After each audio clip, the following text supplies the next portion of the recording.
दोस्तों, स्वागत है आपका मेरे नए यूट्यूब चैनल पे जिसका नाम है सुमित की कहानियाँ। और दोस्तों, शुक्रिया आपका, आपने मेरे 56 सब्सक्राइबर्स करवा दिए हैं और एम करते हैं 70 सब्सक्राइबर्स का। और बिना किसी देरी के दोस्तों, आज की जो हमारी हॉरर स्टोरी है ये अपनी है शापित आईना, इसका पार्ट 3। महल के नीचे गहरी सुरंग। अर्जुन ने महल के भीतर काल दर्पण के शाप को तोड़ने में सफलता प्राप्त की थी, लेकिन जैसे ही आईना अपने प्रभाव को खो रहा था, उसे महसूस हुआ कि कुछ अनहोनी होने वाली थी। महल की दीवारों से एक अजीब सी गूंज सुनाई देने लगी थी और ये आवाज़ अंदर की गहरी स्याही जैसी थी, जैसे कुछ बहुत पुराना जाग रहा हो। अर्जुन ने महसूस किया कि शापित आईने को नष्ट करने के बाद महल में कोई अदृश्य शक्ति और अधिक सक्रिय हो गई थी। महल के भीतर एक और रहस्य था जिसे अर्जुन ने पहले नहीं पहचाना था। काल दर्पण के आसपास एक पुराना और अनदेखा दरवाज़ा था जो अब तक बंद पड़ा था। यह दरवाज़ा दीवार से जड़ा हुआ था और उस पर एक उकेरे गए अजीब से तांत्रिक चिन्ह अर्जुन के लिए नए थे। वह दरवाजे के पास गया और देखा कि उसकी संख्याएं कुछ और ही गहरा अर्थ छुपाए हुए थी।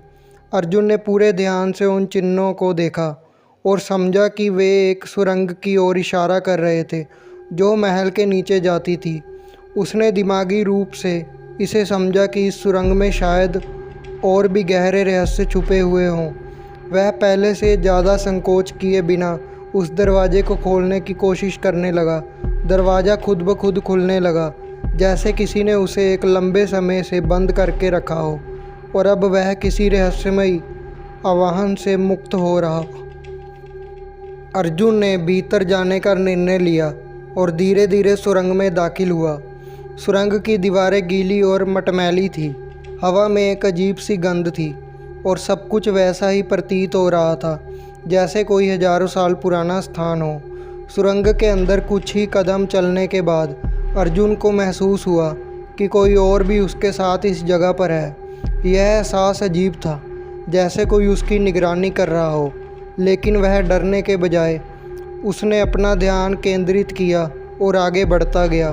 थोड़ी देर बाद सुरंग की समाप्ति एक विशाल कक्ष तक हुई।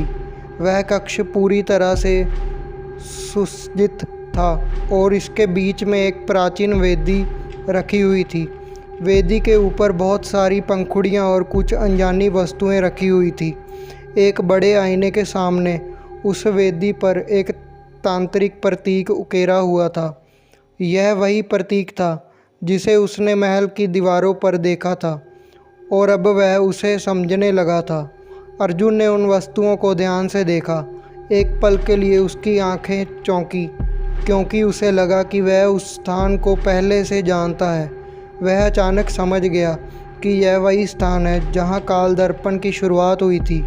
यह वही वेदी है जहाँ तांत्रिक ने अपनी शक्ति का प्रयोग कर काल दर्पण को रचा था और अब वही वेदी के नए तंत्र को उत्पन्न करने वाली थी, जिसका प्रभाव महल की आत्माओं और इस स्थान से जुड़े रहस्यों पर गहरा पड़ने वाला था। अर्जुन ने महसूस किया कि यदि वह इस तंत्र को अब नष्ट नहीं करता तो काल दर्पण की शक्ति फिर से पुनर्सक्रिय हो सकती थी। वह जानता था कि इस वेदी पर किए जाने वाले किसी भी अनुष्ठान से वह अपनी खोज को नष्ट कर सकता था।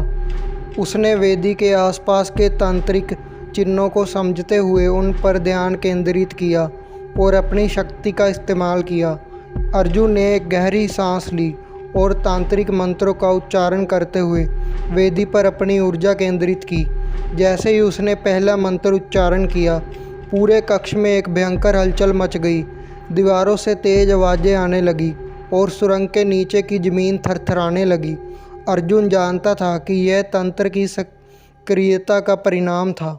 अर्जुन ने पूरी ताकत से तंत्र को तोड़ने के लिए अपना मंत्र जारी रखा। उसके शब्दों में इतना बल था कि सुरंग की दीवारों दरकने लगी और महल की पूरी संरचना गूंजने लगी। अचानक उसने महसूस किया कि वह पुरानी शक्ति अब अपनी पकड़ छोड़ रही थी और कक्ष में एक गहरी शांति छा गई। अर्जुन ने अपनी आखिरी शक्ति के साथ तंत्र को नष्ट कर दिया था, लेकिन उसे अब यह समझ में आ रहा था कि यह यात्रा केवल शापित आईने तक सीमित नहीं थी। महल और सुरंग के भीतर जो रहस्य थे वह कहीं अधिक गहरे थे। वह ये समझने के लिए और भी कड़ी मेहनत करने वाला था कि वह महल के साथ जुड़ी प्राचीन आत्माओं को किस प्रकार शांति दे सकता था, और क्या इस पूरे इतिहास के नष्ट होने से कुछ और नई शक्तियों का उदय तो नहीं हो रहा था। अर्जुन की यात्रा अब एक नई दिशा की ओर बढ़ रही थी, जहां उसे महल के प्राचीन इतिहास और काल दर्पण से जुड़ी आखिरी राजों को उजागर करना था।